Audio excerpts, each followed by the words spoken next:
നാട്ടുകാരും DYFI Ernakulam block committee പ്രവർത്തകരും ചേർന്ന് സ്വരൂപിച്ച പണം കൊണ്ടാണ് 3 സെന്റ് സ്ഥലത്ത് വിനീഷിന്റെ അച്ഛൻ വേണുവിനും അമ്മ സരോജയ്ക്കും വീട് നിർമ്മിച്ചു നൽകിയത്.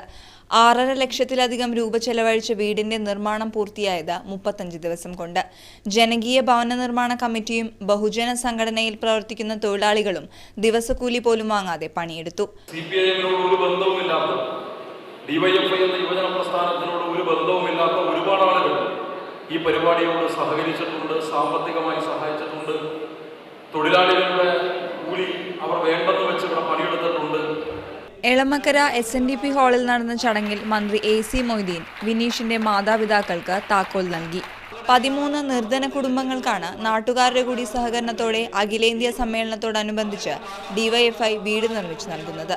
അങ്കമാലി, ആലുവ, കളമശ്ശേരി, വൈറ്റില, കോതമംഗലം, പറവൂർ എന്നിവിടങ്ങളിലായി നിർമ്മാണം പൂർത്തിയായ വീടുകളുടെ താക്കോൽദാനം വരും ദിവസങ്ങളിൽ നടക്കും. മീഡിയ 1 കൊച്ചി.